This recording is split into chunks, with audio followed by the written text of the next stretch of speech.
Okay, welcome to Profound Conversations. Just to let a few people come into the room, we're broadcasting live, and I want to just explain a little bit about what Profound Conversations is for all those who have not joined us in the past. Profound Conversations is a listening and discussion space which brings foremost thought leaders into a conversation to grapple with the vexing challenges of today. Profound Conversation uses intercultural dialogue, extensive community and organizational engagement to initiate valuable cultural, educational, economic, and policy outcomes. In an ever-evolving world, new ideas and transformative ways of being are the lights at the end of the tunnel. Again, thank you for joining us today, and I'll turn it over to our host, Ms. Linda Howard. Hi, Linda, how are you doing? Great. Welcome to Profound Conversations. We have a very timely topic today, and that is civic engagement priorities. And we'll be talking about the vote, the census, and post-election advocacy. And we have a nice lineup for you, and I'm going to have our Profound Conversationalists actually introduce themselves today and tell us a little bit about what they do and why they do what they do. But I'm going to actually kind of set the stage a little bit here. And I want our Profound Conversationalists to just kind of listen and think about making a comment on one of these things. And just to look at where we are today, our state of affairs. Where are we in the US? And civic engagement is very critical at this time. It's an opportunity for us to not only do for ourselves, but to do for others and to do for our community and to really make a mark in history. This is a really historical time that we're living at. We are dealing with a situation where we have a pandemic, COVID-19, that is affecting the world, affecting the US, and affecting some communities more than other communities. And we have two of our guests that are actually on the West Coast, and we have fires burning in the West Coast that's creating loss of life, loss of property, and probably health risk that we are yet to see. We also have a very historical election happening. We have two candidates that are running that couldn't be more different. And we have a country that is really polarized.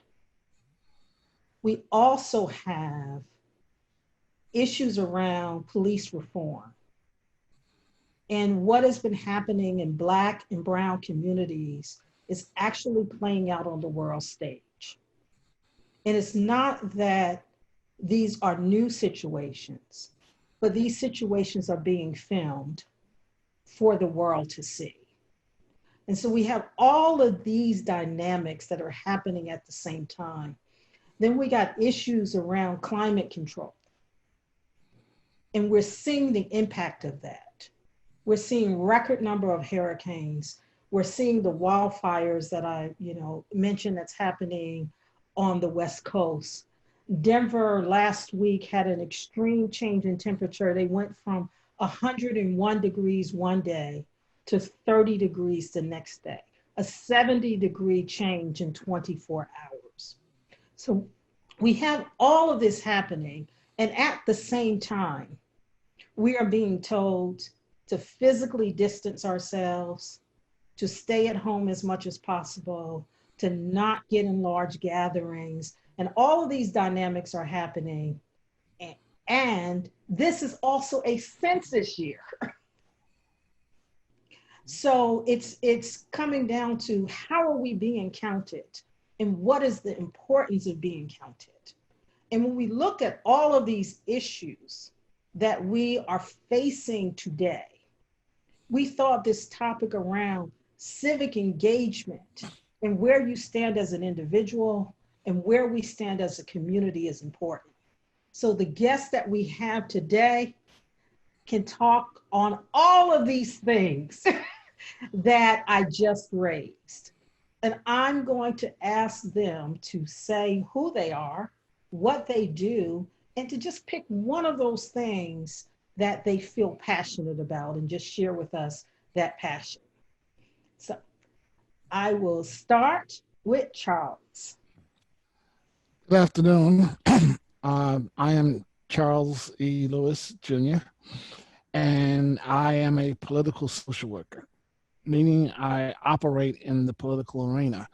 I spent some time on the Hill and have created the Congressional Research Institute for Social Work and Policy, which is a nonprofit organization that's designed to keep social workers engaged with Congress. Because, as you say,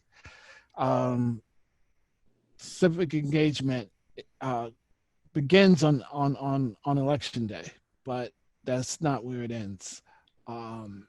We all have to be constantly engaged with our representatives, and I'll talk more about that as we go along. Where's your passion, Charles? My passion is social justice. I mean, I think we live in a very unfair society, and in so many ways. Not just racism, but I think economic inequality is probably the biggest challenge we have, because if we don't fix that system, then we'll never achieve racial equity. We'll never achieve people moving out of poverty into better lives. So it's not, I think that is the way we tax our citizens. The taxes right now are borne largely by the middle class, and in the lower middle class more so than the upper middle class. We bear the weight of those taxes, and that shouldn't be. We have to we gotta change the system, but if the system is broken, and there are a number of ways we can change the system, and I'll go into some detail about that.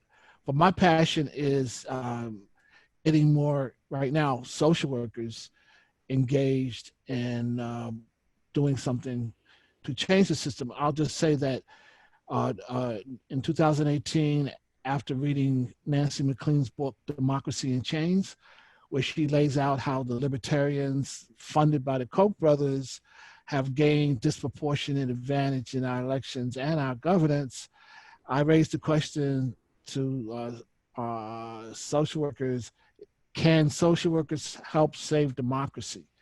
Because a lot of times we're not thinking about, at that level.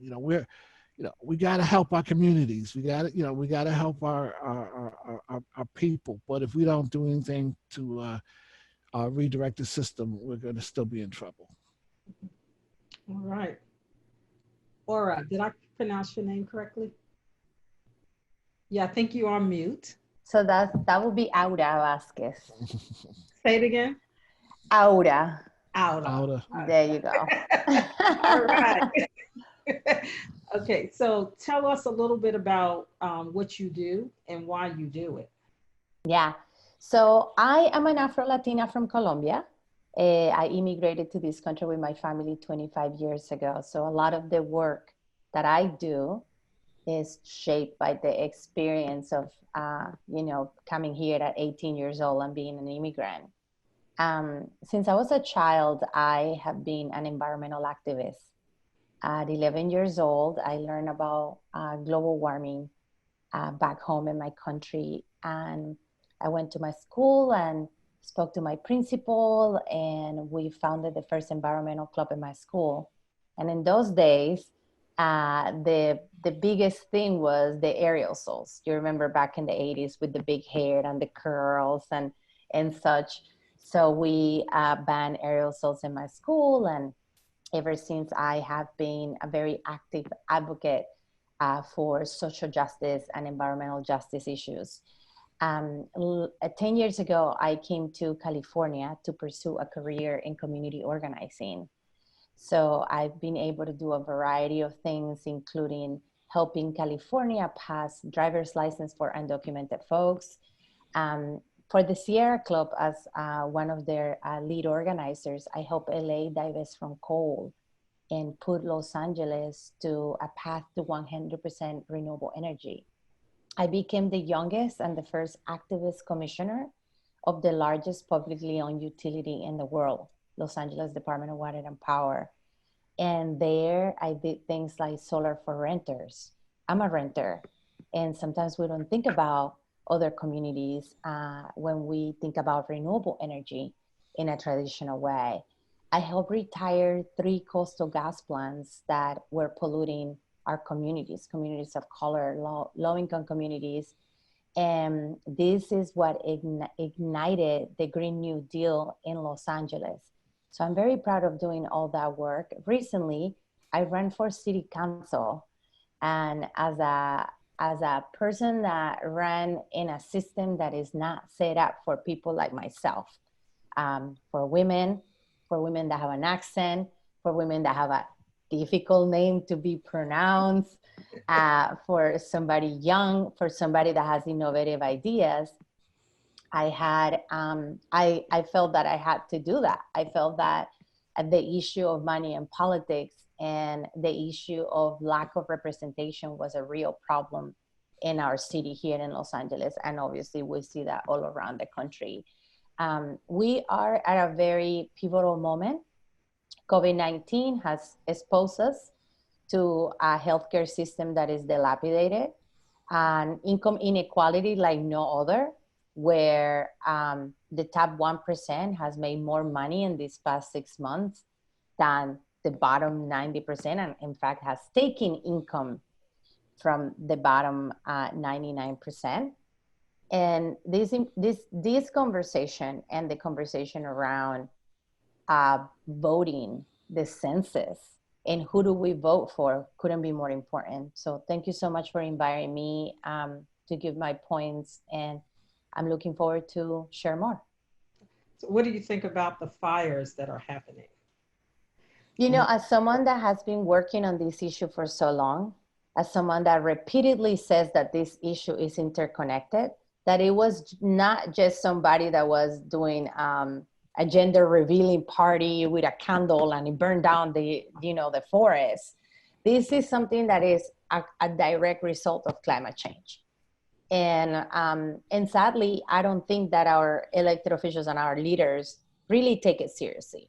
We have a governor that claims to be an environmental leader, but under his administration, we had the most permits for fossil fuel in the state. So we really need to take this seriously, and change hurts. Change is difficult and change is scary. And with COVID-19, we were able to kind of test that out, to see how changing was so hard for us, to quarantine, to use a mask. And we're gonna have to use extreme, like very serious measures if we are serious about mitigating the effects of climate change. Because just like the people that are most affected by COVID-19 are the same people that are most affected by climate change. And we deserve to have a world that we can leave to future generations. And also we deserve a world that thrives also for people like us. Thank you. And Jamiah, you're also on the West Coast. Yes. Experiencing the impact of what's Exactly. happening on the West Coast. Yes. Thank you so much. Greetings of peace to all who are watching, and to the Profound Conversations family. And I just appreciate you all for inviting me to be a part of this conversation. I am in California. I think we're in 2 different parts of California. The whole state, of course, is on fire. but I am an advocate as well. I've been working in campaigns, working in advocacy for the past 15 years. I started out, I am originally from the Bay Area. I am from a Muslim family. And so being engaged and being a part of changing my community and working to empower communities of color have always been a part of my work and my drive, even when I wasn't getting paid to do so. I started out, I am a 70s, 80s baby, and I started out really organizing my high school around a clothing drive for the homeless. So homelessness is a big problem. It was a problem in the 80s. It's even worse now. It's quadrupled, as Ara said, because of our economic decline, because of the pandemic that we're currently in. And so that was the impetus that really got me into advocacy work. My first probably campaign was registering people to vote. And that's why I'm here today, to really talk about civic engagement, to talk about why communities of color in particular must register and participate in this election. It is critical, as you said, Sister Linda, this is a critical election. We have a despot in the White House that we have to work to get out of the White House. We also have local leaders. Like Ada said, we have to engage in our local elections, because on the local level, so much has changed and so much changes that affects and impacts our daily lives. We're in a climate emergency, not only in California, but around the country and throughout the world. We have refugees who are moving from place to place because of climate change. Today, actually yesterday was the first day I was able to open my windows. And today is the first day I've been able to see the sky since last Tuesday. So this is real, and it's personal, and like you said, Sister Linda, it impacts our communities that much more. I read an article in the newspaper that was talking about the impact of the smoke in the air. And oftentimes this is not an immediate impact, even though it is dangerous for human consumption. But our communities, where Black and Brown communities, many of whom have pre-existing conditions like asthma, they have impact maybe of 6 to 7 months down from these fire emergencies. So they see an increase in people seeking out medical attention because of this. And then we have a lack of adequate healthcare for our communities. So all of this collectively is why I do the work that I do. And when you ask about passion, my passion is civic engagement. My passion is climate change. My passion is closing ICE facilities where women are given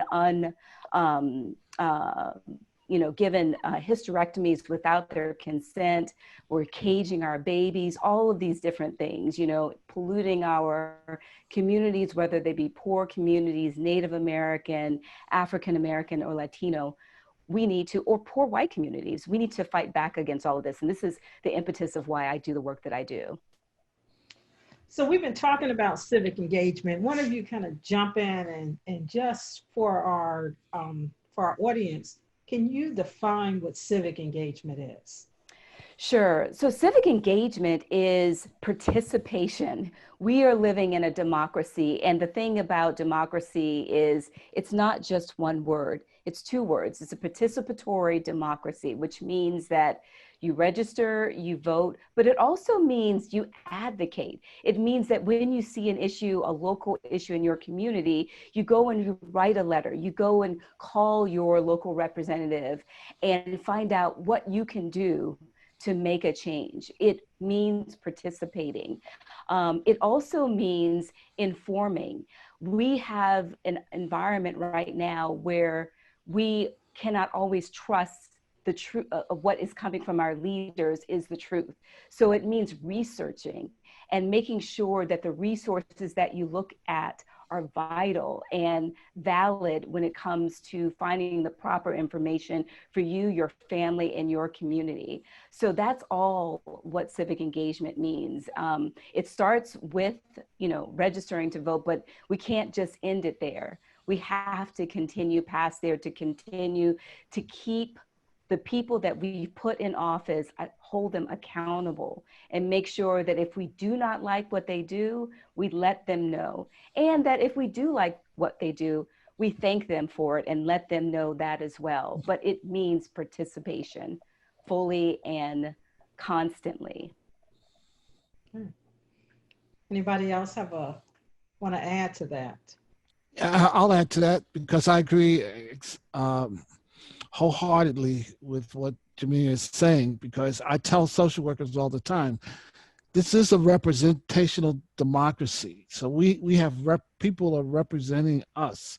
And when we go to the polls to elect people, a lot of times we go to the poll and go to elections, and if we elect if the person who we want to win wins, we all get all excited and we're happy, and we just let them go and wait for them to do the things, all the good things that we want them to do. And if it's someone if the person we don't want to wins, we just kind of hold our breath and wait until the next election, see what would happen. So I tell them we have to engage our representatives because they represent us. And as Jamiah says, if we don't develop relationships with these representatives, they'll never know that, what our true concerns are. There's always nuances in everybody's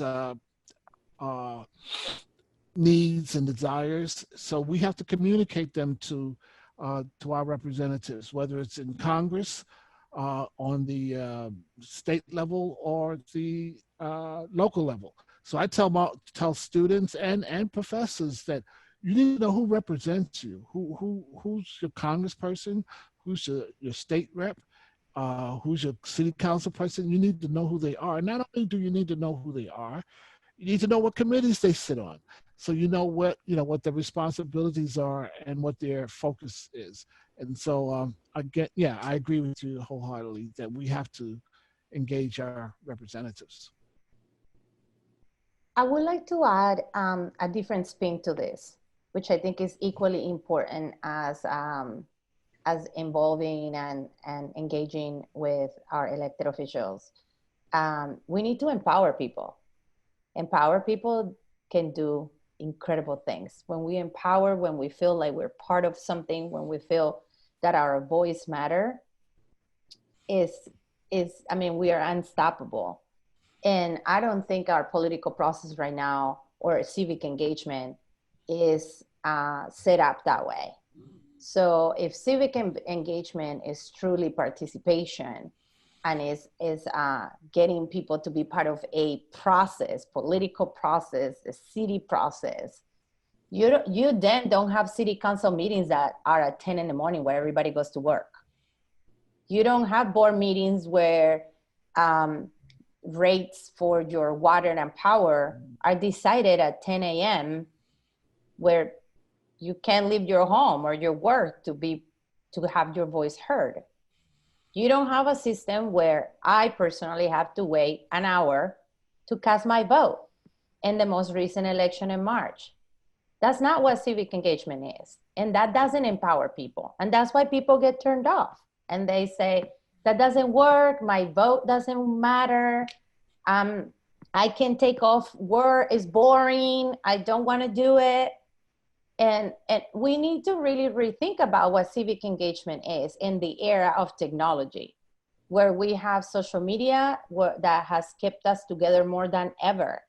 And it might be this kind of, best of two evils, or some people have their own ideas about social media, but social media is a very powerful tool, incredibly powerful. I mean, we saw in the presidential elections, last presidential elections, how much impact it had on voters. So I think it's time for us to think about how civic engagement looks like. And for us that organize in communities, how are we keeping people in touch and empowered to take action? Because it's in the recent years, I see more and more an apathy.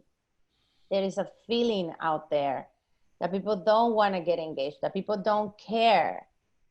And I don't think they care because we haven't designed a system where people are informed, and informed people would participate.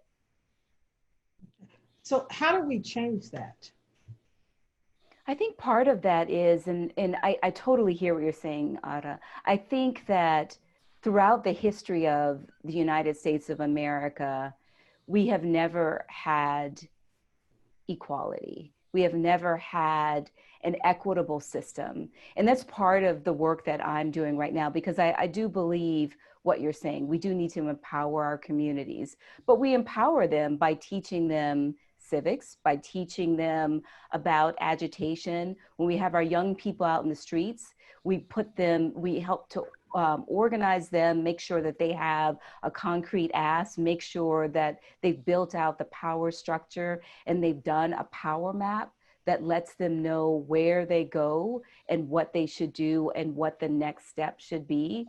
We also continue doing what all of us are doing. It's not a 1, 2, 3 thing. It is all of these things. And it's making sure that if we have local meetings, they should be, in my town, our city council meetings are in the evening. Now, unfortunately, pre-pandemic, I live far away because I'm African American and San Francisco is too expensive for me to live there. So although I work there, I used to take a ferry boat in to work, and it was always too late for me to attend because I would get home around 8 or 9.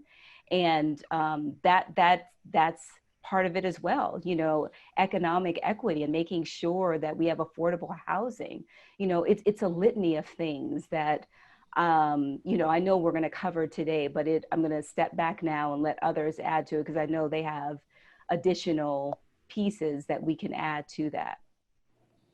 So let's talk a little bit about, I want to shift a little bit and because this is also a census year. And so, traditionally, African Americans, people of color have been underrepresented with the census. And there might not be as much enthusiasm to participate in the census. Can any of you just give us a sense of kind of where we are with the census and what purpose the census serves? Sure, I can speak to that briefly and give it to my other panelists, but the census is really critical because it counts our legislative representatives. It accounts for how many libraries, schools, and civic resources that all of our communities have. As far as traditionally non-counting, I did a project with the Muslim Public Affairs Council during the last census in 2010 because our communities, whether it be Muslim communities, Latino communities, African American communities, Asian American communities, Native American communities, we have a distrust of the government because they have taken our information and used it for nefarious means in the past and in the present. And so there's a distrust between the government and what they're doing with the census information and how they will use the information, because many people don't even know that you do not even have to be a citizen in order to be counted, because it is an enumeration of the services that our communities need. And so that distrust is unfortunate, and I'm not sure that I have the solution to it, but what I do is I talk to the communities about why we need to participate. And I start by just talking to my family and letting them know what the impact of it is, and the fact that this collection of information is anonymous, and that when, right now we have our census enumerators going through the community until September 30th. Unfortunately, the federal government has pushed up the deadline for enumeration and changed it from October to September, which is unfortunate because our communities that are traditionally undercounted will be even less undercounted because there's less time in order to complete that enumeration. And many people do not participate via the internet because of the digital divide, and all of these other types of challenges that impact our communities. So when you say it's anonymous, are you saying you don't need to give your name? No, you don't need to give your name at all. They're asking for, I'm an African-American woman, I am 49 years old, there's one person in my household. You know, that's what they're asking for, that information, just so that they can enumerate and find out what the needs are in my particular area, in your particular area. They don't need to know your name in order to make that information or to glean that information. So how is it with the immigrant community participation? I actually wanted to add to Jamiah's eloquent explanation about our census and just give a little bit more of a broader, bigger perspective about why people don't want to get counted, some people, and specifically to your questions around the immigrant community. You know, immigrants in this country are living in fear. We have a president that is very vocal and very open about being anti-immigrant and makes racist remarks, not just against immigrants, but other groups too.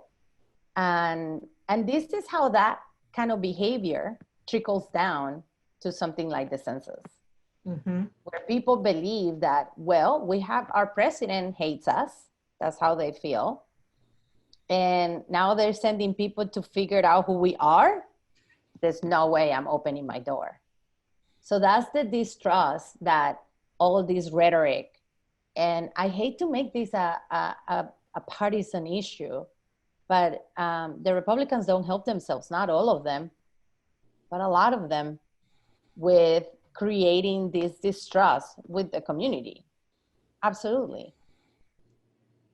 So is this, go ahead, Charles. Yeah, so it's the way we do the census that is the problem, and I have really I am fearful about this year because of the coronavirus and people not responding, to door knocks and and of course with the immigrant community, with the you're supposed to count quote unquote undocumented immigrants as well as citizens and legal immigrants. It's stated in the Constitution to do it that way. So as a researcher, I know there are ways to do this. There are scientific methods to do this, that you don't have to count every individual person.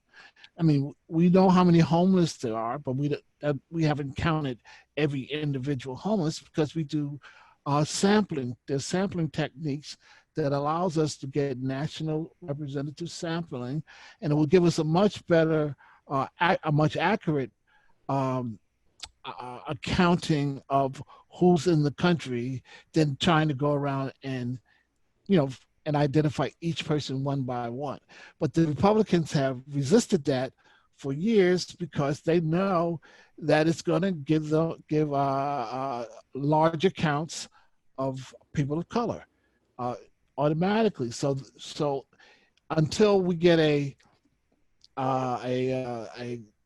Democratic government in the House, Senate, and the presidency, we're going to have these problems in terms of science because they just don't seem to work too well with scientific methodology.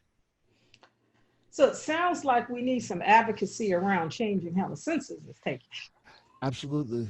I don't know how much we're going to do in the next, no, I think it's 2 weeks, but is this something that we need to be looking at for the next census, that to begin this work of how do you create a situation where communities that have traditionally been undercounted for whatever the reason is, whether it's a homeless population and there's no home to really take that census, or whether or not it's fear and trust issues, that, can we do that work in the next 10 years to change those dynamics? And what do we do to get a better count despite not having participation in the census?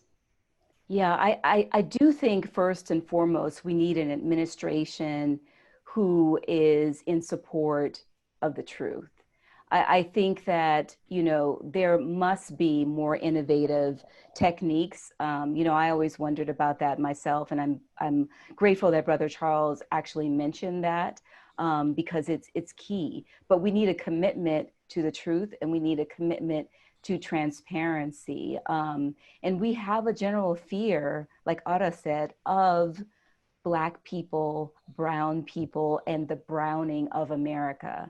And that fear is unfortunately on both sides of the aisle. It's not really a partisan fear, although it's portrayed as a Republican fear. I believe it's a Democratic fear as well.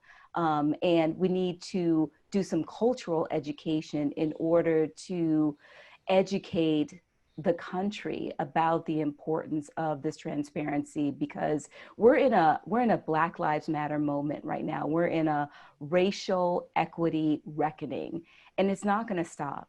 And although folks think, well, I'm not part of this problem, I'm not a racist, or you're benefiting, if you're particularly a white person, from the privilege of the society that we live in. And we have to address this as a nation. It's not just an African American issue. It's not just a Latino issue. It's not just a communities of color issue. It's an American issue that we have to address and talk about. It has to be, we're in a truth and reconciliation moment. And now is a great time for us to have a conversation and really face the hard truths of our past and our current issues that we're working on, and try and find solutions together. So I need to mention this because Brother Kareem will get on my case if I don't say anything. He told me I need to talk about it. So one of the things we're doing next week is having a congressional briefing where we're talking about cops, police, and schools, which is a big issue now. There's a movement to, quote unquote, defund the police, or at least some folks just don't think police need to be in our schools. And I think there's a lot of reasons why police shouldn't be in the schools. I don't know if every community feels that way. Maybe some communities who have gang problems might want to have some police in the schools. But we're going to have this conversation on Wednesday, bringing together some people from education, and in fact inviting the executive director of the National Association of School Resource Officers. So I'll make sure that Brother Kareem gets that information out to everyone. So the thing that's excited me the most in recent days is a book I've read called The Politics Industry. The Politics Industry. And what they're saying is that the system is broken. So we have these, what they call a duopoly of political parties. So we got the Democrats and the Republicans, and for the most part, they each hold a primary, and whoever wins from each party face off against each other. All right, and there might be one or two minor party candidates, but they really don't have a chance of winning. So what they're proposing is open primaries, right? Like you have in California, I believe now, and what they're calling ranked choice voting, where everybody participates in the party, and the primary, you could have as many as a dozen people, and you select them according to the way they were chosen by the voters. Now it's too much. It's it's a lot. It's a little complicated to explain, and in a setting like this, but what it will produce a different dynamic in our democracy process, and we will start getting people who are not as polarized because they will truly represent the people that they're elected to represent. And I believe the state of Maine has already adopted this, and so that's going to be one of the things I'm going to be preaching going forward. We got to change the system. The system is really broken. Now, Absolutely. Charles, you're in Maryland, right? Yeah, I am in Maryland. Absolutely. I also want to just lift up two things, which is we need to continue strengthening the partnerships with organizations that are already rooted in communities that oftentimes are not counted or where it's more difficult to count them, especially on the census, because those organizations have already a rapport and people trust them. And I want to again emphasize that a big part of this issue is the lack of trust. There's, we have technology more than ever, and this in the world right now, basically, actually coming from California, and we can really think about outside of the box of how to make this more accessible. The other thing that I want to just remind folks is the money and politics, and the influence of the money and politics also in the census, and how elected officials that have been elected we have a few cases actually here in Los Angeles that have started census and voting rights organizations that only favor them and suppress other groups.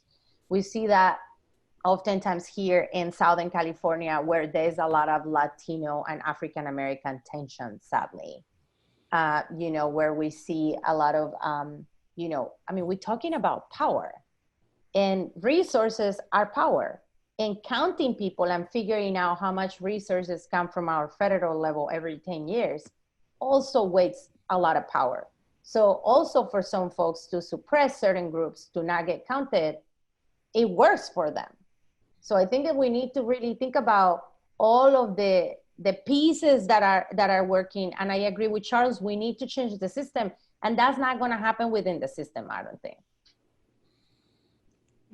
So how does someone who's listening who say, I want to do something, I want to have an impact, what is your recommendation? Like, where do they begin? Well, there are many organizations that have been born out of this recent catastrophe of election that we had in 2018. Organizations like Indivisible. I don't know if you've heard of Indivisible, but they are some former Hill staffers who decided to come up with a plan to change. So I would, the Justice Democrats are one group that elected Alexandria Ocasio-Cortez. What is it? I'm sorry. Ocasio-Cortez. Ocasio-Cortez. Yeah, and they recently upset one of the longtime congresspersons in Missouri,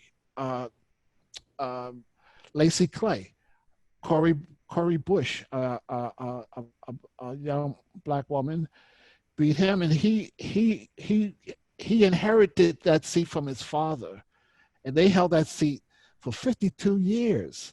All right, so it was like their seat, and so you really couldn't tell them. But now they got different kind of representation coming in, and this is happening. So yeah, I would say try to identify a progressive group or a group that wants to make change.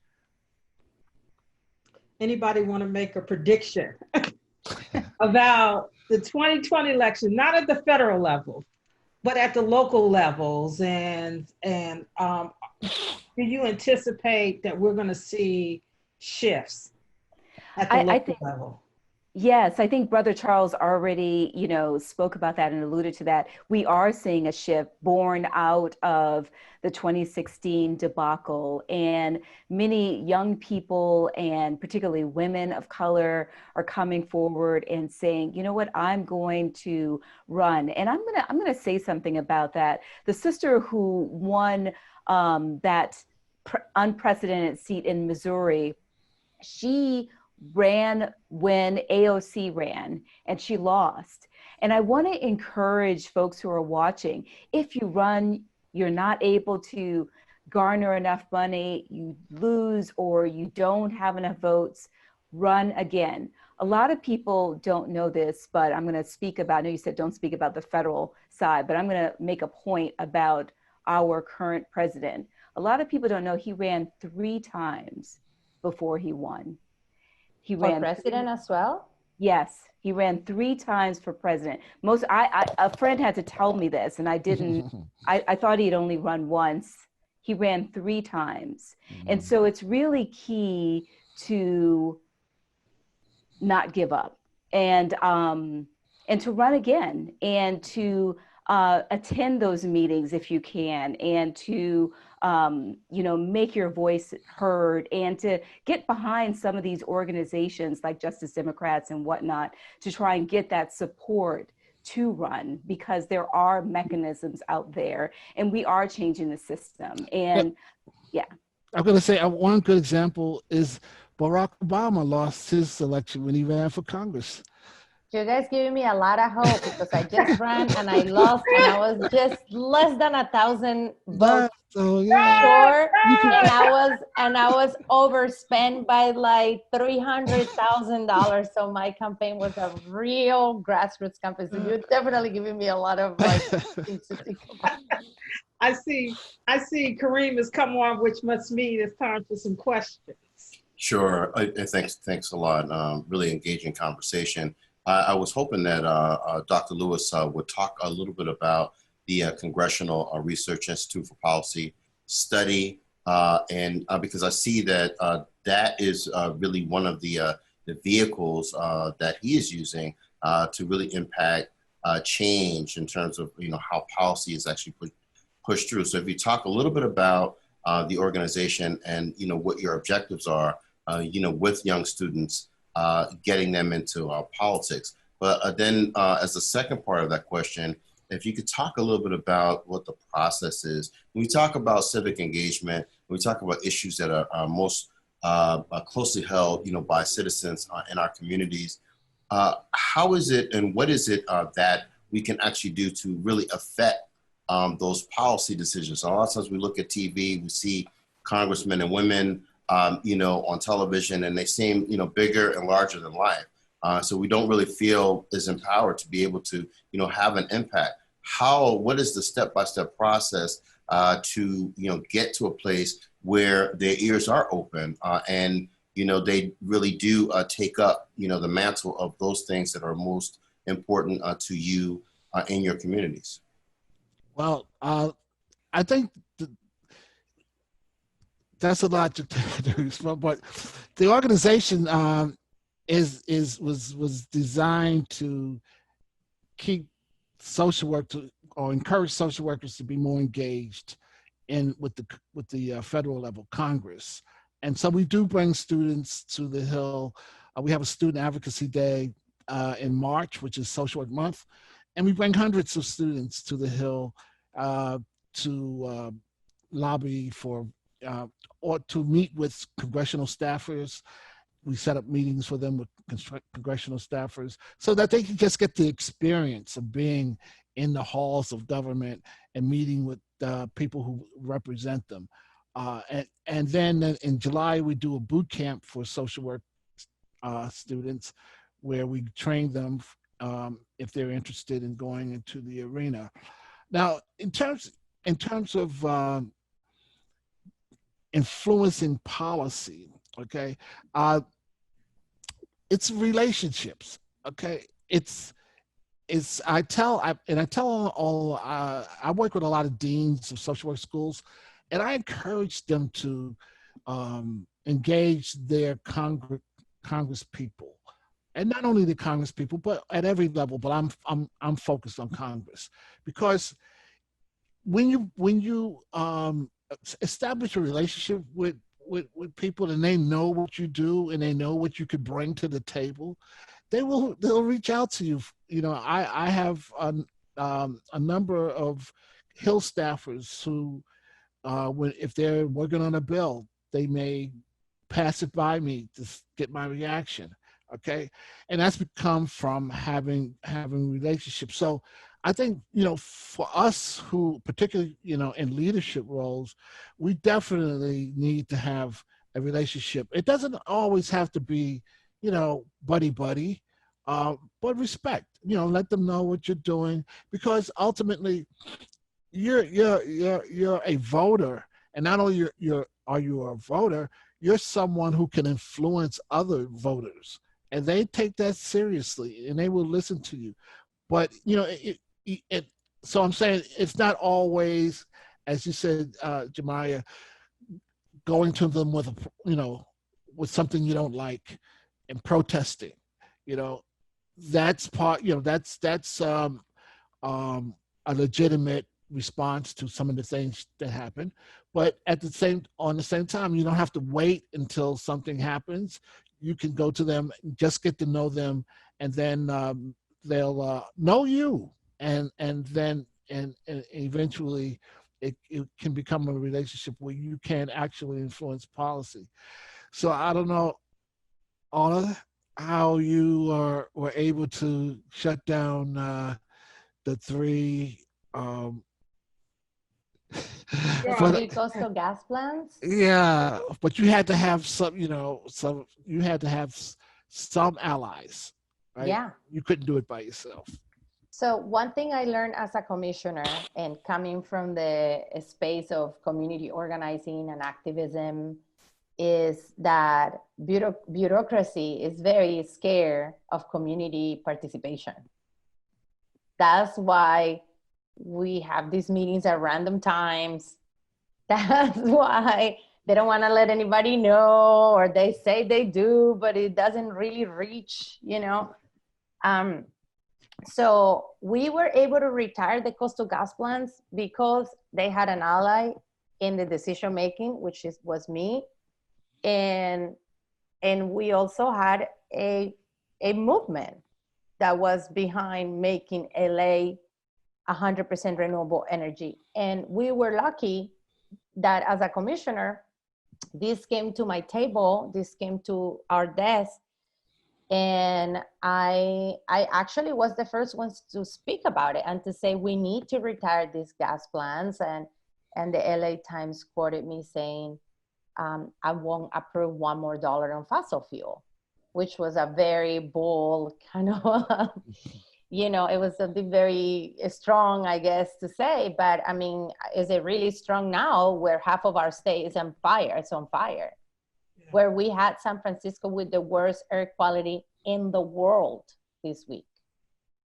Doesn't sound so bold. Where's the line, that we cross? So, and just to speak a little also about participation, and earlier you guys were talking about running for office. There are so many ways to participate. In LA, for example, we have neighborhood councils. I don't know, maybe in other cities, sometimes they're district councils, they have different names. And it's a way for you to get involved and give opinions about how your neighborhood is run. And that's important too. Your local Democratic club.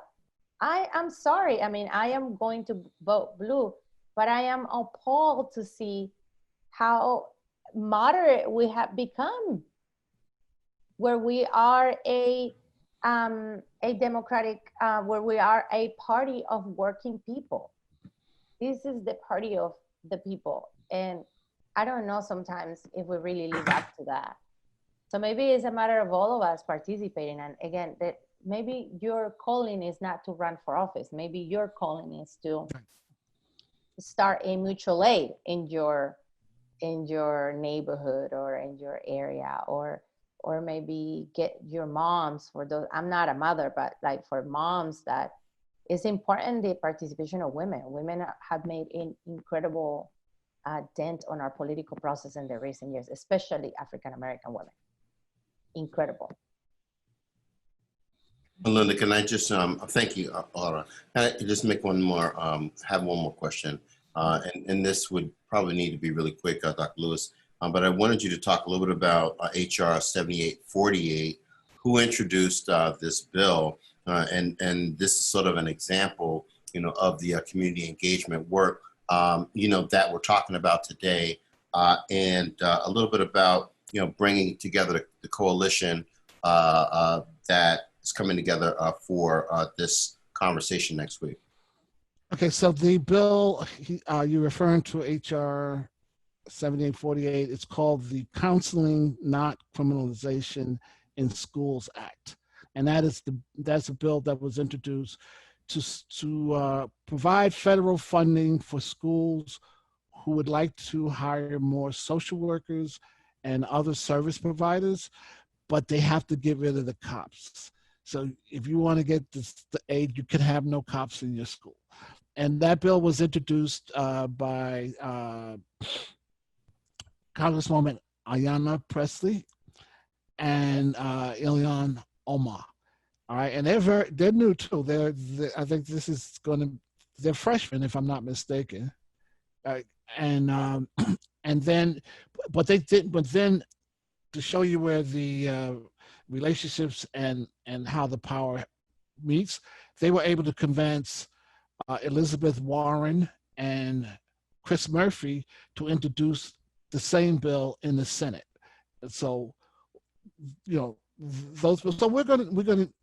That's gonna be part of our discussion on Wednesday. We're gonna look to see whether this bill is going to have the required or desired effect that they hope that it will have. Because I'll be honest, I really would like. I think we need to get cops out of schools for a lot of reasons. Just their presence is traumatizing to young Black males and females. And what time is this on Wednesday? It begins at 3 o'clock. All right. I just want to add that this is the promise of defunding the police. So a lot of people get very scared of defund the police. I have friends, my own friends, that have reached out to me privately to say, do you really believe that? Is that like a buzz, hashtag that you use? And I always say, like, you guys, imagine in LA, for example, we have billions of dollars that we give the police. And we have also 45,000 people living in our streets. That's what defunding the police means. How do we invest those resources on, for example, on a unit that can deal with our unsheltered neighbors, instead of the police coming to them to move them around or to do sweeps or whatever that they do. We don't need cops that are not trained with substance abuse counseling, with mental illness counseling, with strong trauma. We don't need policemen doing outreach to our unsheltered community, for example. We need people that are experts on dealing with that kind of community and dealing with them. The same with schools. Can I just say, it's really on computers. And if I could just say one thing, it's really a matter of reimagining the services for our communities. And, that word defund scares people, but it's reimagining and putting money toward services for our students, putting money toward services for our unhoused, putting money toward services for our mentally ill. And we do need to reimagine this because police are overly funded throughout cities in America right now, and that money can be moved toward that. We've done it here in San Francisco with Mayor London Breed, and other cities can do the same. Yeah, I was going to say that one of our panelists is Pia Escudero, who is with the Los Angeles Unified School District, and they just took $25 million from the money they used to fund police and moved it to hire more social service workers. So yeah, you guys will be part of that conversation. All right. All right. So we have something to look forward to on Wednesday. And Charles, you'll get that information to us so that we can send it out and Absolutely. continue this discussion next Wednesday. Yes. And Kareem, we are at the top of the hour. I want to turn it over to you and let you do our final closeout. I appreciate that. I want to, first of all, thank everyone for joining Profound Conversations today. Miss Ora Vasquez, hailing from Los Angeles, all the way out there. I would normally say sunny LA, but I don't know, that might be a bit pejorative today, right? With the wildfires. Miss Jamiah Adams, hailing from the Bay Area. And Dr. Charles Lewis, who's here in the Washington, D.C. area. Like I say, Profound Conversations executive producers are the Muslim Life Planning Institute. And the programming is written and produced by Samuel Sharif and the Aliyah Network. And I'd like to provide special thanks to Erica Christie, our engineer, and our communications consultant, Khadija Ali.